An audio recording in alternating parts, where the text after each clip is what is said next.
न चलेगा तो चलते भी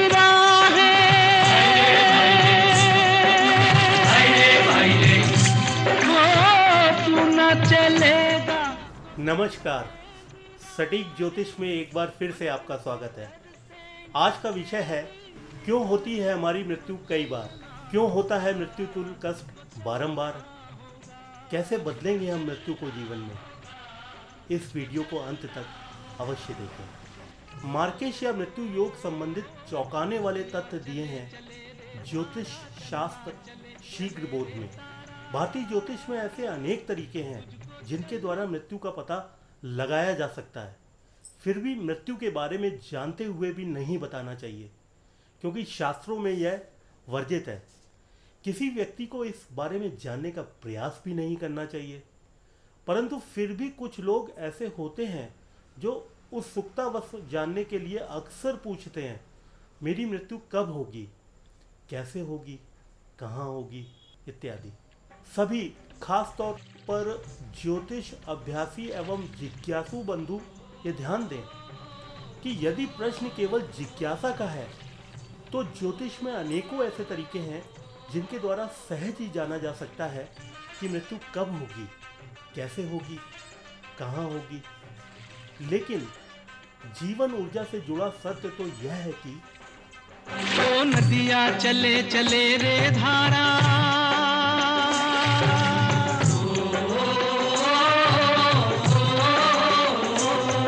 ओ नदियाँ चले चले रे धारा, चंदा चले चले रे तारा,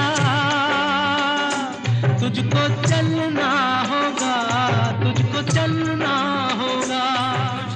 चलना होगा, चल रहे हैं इस सुंदर प्रकृति में।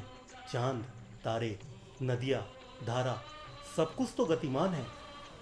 कहाँ रुकेंगे, कैसे ठहरेंगे। हमारी जन्मकालीन आकाशीय ग्रह स्थिति में ही सब कुछ समाहित है। जन्म कुंडली में जन्म लगन आपके शरीर का, चंद्र कुंडली आपके मन का परिचायक है और अष्टम भाव से मृत्यु के बारे में जाना जा सकता है। अष्टम से अष्टम भाव यानी कि तीसरा भाव मार्केश का होता है। यदि व्यक्ति की मृत्यु अस्वाभाविक होती है तो मार्केश का योगदान निश्चित है। मार्केश का पता दूसरे भाव ऊर्जा से भी लगाया जा सकता है, क्योंकि दूसरा घर भी मार्केश का ही होता है और साथ ही सातवां भाव भी मार्केश की स्थिति को दर्शाता है। सूर्य और चंद्र लगन से भी देखना चाहिए कि अष्टम भाव कैसा है, उसकी क्या दशा है। दूसरा, तीसरा, सातवां और 11वां भाव भी ध्यान से देख लेना चाहिए। केवल जन्म लगन से की गई गणना गलत साबित हो सकती है। जन्म लगन, चंद्र लगन और सूर्य लगन तीनों कमजोर हो तो व्यक्ति अल्पायु होता है। इसके अतिरिक्त यदि अष्टमेश भी कमजोर हो तो निसंदेह व्यक्ति अल्पायु होता है। यदि किसी शुभ ग्रह की दृष्टि लग्न और लग्नेश पर ही हो तो आयु में कुछ इजाफा तो होता है, परंतु व्यक्ति अल्पायु ही रहता है। यह सब व्यक्ति के लग्नेश एवं मार्केश के बलाबल पर निर्भर है कि आयु क्या होगी। सामुद्रिक शास्त्र द्वारा जीवन स्थिति विश्लेषण संभव है। हस्तरेखा शास्त्र के अनुसार भी आयु निर्णय किया जा सकता है। मणिबंध इसमें विशेष भूमिका निभाता है। जीवन रेखा कमजोर छोटी हो तो भी व्यक्ति 70 वर्ष की उम्र तक पार कर सकता है। यदि मंगल रेखा बलवान हो, जीवन रेखा से अधिक महत्वपूर्ण मंगल रेखा होती है, जो आपको जीवन में कठिनाइयों से लड़ने की शक्ति प्रदान करती है, स्वास्थ्य में गिरावट नहीं आने देती है। मंगल रेखा बलवान हो तो व्यक्ति जीवन पर्यंत निरोगी रहता है और जब मरता है तब मृत्यु स्वाभाविक होती है। सब मणिबंध और मंगल रेखा पर ही निर्भर है। मृत्यु तो एक सच्चाई है, जो एक शाश्वत सत्य है। मरने से डरने वाले लोग अक्सर मरने की तारीख जानकर जल्दी ना मर जाएं, इसलिए इस तरह के सवालों के जवाब नहीं दिए जाते हैं। हमेशा ही कहता हूँ, मुझसे ये अपेक्षा मत करें कि पूछने पर मैं आयु बता दूंगा। जीवन में मार्केश द्वारा मृत्यु तुल्य कष्ट कैसे प्राप्त होगा। मार्केश का अर्थ मुख्य रूप से लोग मृत्यु ही समझते हैं। कई बार मार्केश की दशा में मृत्यु न होने पर लोग ज्योतिष को ही संदेह की नज़र से देखने लगते हैं, परंतु महत्वपूर्ण ग्रंथ शीघ्र बोध के अनुसार मृत्यु का अर्थ शरीर से केवल प्राण का निकलना ही नहीं है, अपितु ज्योतिष शास्त्र में मृत्यु 8 प्रकार की मानी गई है। व्यथा दुखम भयम लज्जा रोग शोका इस शैव च मरणम चापमानम च मृत्युरस्त विद स्मृता। अर्थात 8 प्रकार की हानियां मार्केश की दशा में संभव हैं, परंतु ये मात्र एक संकेत है। समाधान आपके हाथ में ही है।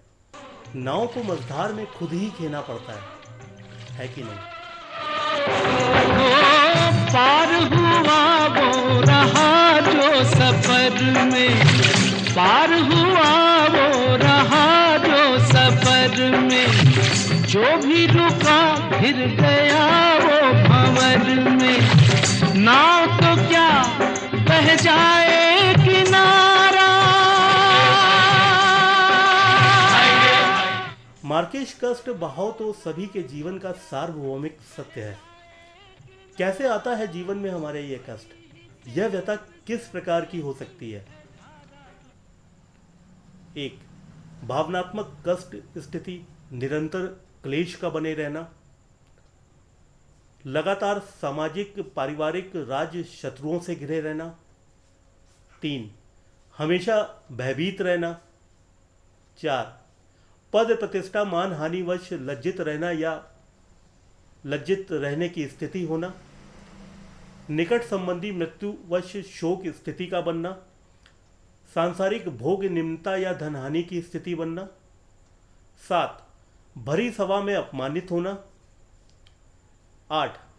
शरीर रोगग्रस्त होना या प्राण पखेरु निकलना। तो क्या बह जाए किनारा, बड़ी ही तेज समय की है धारा। तुझको चलना होगा, तुझको चलना होगा। जी हाँ, किनारों को सहेज कर रखना भी एक महत्वपूर्ण उपाय हो सकता है। यदि किसी बंधु को लगता है कि वह अल्पायु है या इन 8 प्रकार की सुख हानि को प्राप्त है, तो निश्चित ही मार्केश दोष के लक्षण हो सकते हैं।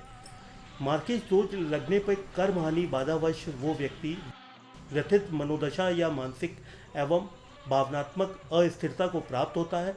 इस प्रकार के एक या अधिक सिम्टम्स होने पर आप अपना जन्म विवरण नीचे कमेंट बॉक्स में अवश्य भेजें।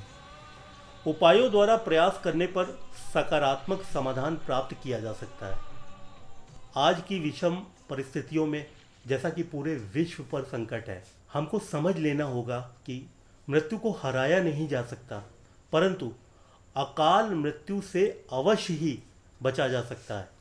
जीवन शैली में त्वरित बदलाव महत्वपूर्ण तो हैं, लेकिन जैसा कि हम पिछले वीडियो में भी चर्चा कर चुके हैं, इसके अलावा इस विषय में राम रक्षा स्रोत, महामृत्युंजय मंत्र, लग्नेश बलवर्धक अभिमंत्रित यंत्र धारण विधि और गायत्री मंत्रों द्वारा मृत्यु को प्राप्त स्थिति जैसी अशुभता में कमी एवं जीवन ऊर्जा अर्थात आयु में कुछ वृद्धि अवश्य ही की जा सकती है।